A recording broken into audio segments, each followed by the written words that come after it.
Hello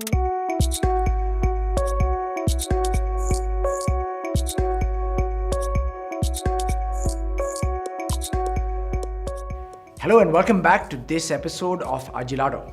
My name is Ravi Verma. I'm the founder, CEO and org whisperer at Smooth Apps, and I'm happy to have you back with me for this episode.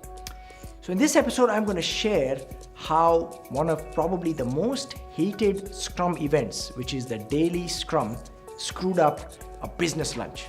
Now I know you might be wondering, this guy is supposed to be a Scrum coach and he's going to tell us how the Daily Scrum screwed up his lunch. Yes, I am. I'm nothing if not a very honest and authentic coach. So here's what happened. So I had a lunch on the other side of town with a person who I thought was a very important and powerful prospect at a company where I was trying to, become an agile coach, and I thought there was a possibility. So, I drove to the other end of town, having a conversation, trying to build a great rapport. And then suddenly my phone starts going crazy. I'm getting lots of calls and text messages, and the last thing that I want to do is to convey to this prospect that I'm not interested in him or what he has to say. I don't want to be glancing at my cell phone in the middle of an important business meeting. But finally, when the calls didn't stop and the text messages didn't stop, I had to, pick up my phone. I had to excuse myself, and it was from home. And I said, hey, if you don't mind, maybe this is an emergency.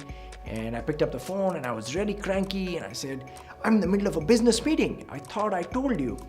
And it turns out that I had made a mistake. I had driven to this business meeting with the car seat that we used to pick up my daughter. And now my daughter was in school. And she had finished, and it was time to bring her back, but there was nobody at home who had a car seat. When I heard that, I was humbled, and I realized that it was my mistake. Luckily, my wife was able to scramble and arrange for a car seat from some other family, so my daughter didn't have to, wait for me to end this meeting and travel across town and then go and pick her up. So what does any of this have to do with agile software delivery, and especially the Daily Scrum? Let me tell you. So the Daily Scrum, the much maligned Daily Scrum, is when all Scrum team members, or rather development team members, get together every business day answering 3 questions. What did I do since our last Daily Scrum? What will I do till the next Daily Scrum? And what impediments do I see?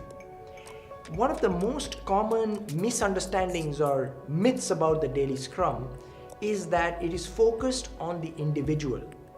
What I try to educate my team members and my clients is that the Daily Scrum really is about our team's sprint goal.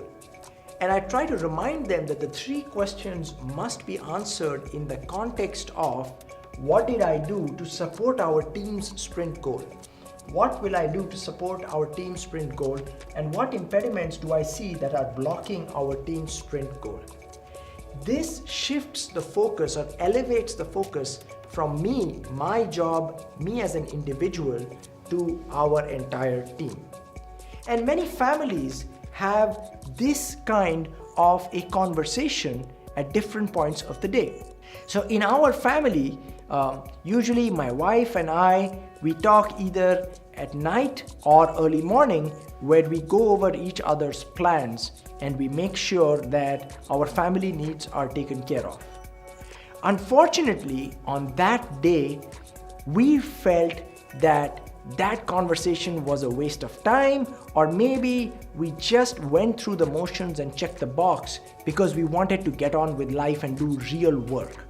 This is a common challenge that many teams face. They perceive the Daily Scrum to be a waste, something that prevents them from doing real work. So they either eliminate the practice completely, or they reduce the frequency to once a week, or maybe they just go through the motions to keep someone powerful happy. And so a Daily Scrum might sound a little bit like this. Today I did stuff, tomorrow I'm gonna do stuff, no impediments. And when that is the nature of your daily scrum, what's likely going to happen in your team is what happened in my family, where my wife and I did not create situational awareness with each other in terms of what we were doing and how it might impact what is most valuable to us, which is the well-being of our child. So here's my invitation to you. Look at your habits, your company culture, your company practices from the perspective of what is most valuable to your company and your stakeholders. What if that value was like a child waiting at a daycare for her mom and dad to pick her up? And what if some practices, norms, or cultural behaviors in your company prevented your team members from communicating with each other in a way that heightened your situational awareness and created needless destruction of value or creation of waste? So my challenge is this: take a hard look at your practices and ask yourself, especially in the context of the daily scrum and empiricism, are you and your team members interacting with each other in a way that increases transparency, inspection, and adaptation? And are you using events like the daily scrum to maximize situational awareness to increase value, decrease waste, and manage risk for your business? Let me know what you think, and until the next episode, this is Ravi. Keep calm and scrum on. So did you like what you saw? Don't forget to like and subscribe so you get notified of our fresh episodes. Follow us on social media and share with your friends and colleagues. And if you want more free tools and tips and techniques, don't forget to check out smoothapps.com. You can find out our upcoming trainings and events. We've got our provocative and controversial blog. And you can even schedule a free mentoring session with me as we explore some unique agile challenges your teams are facing. So until next time, scrum on.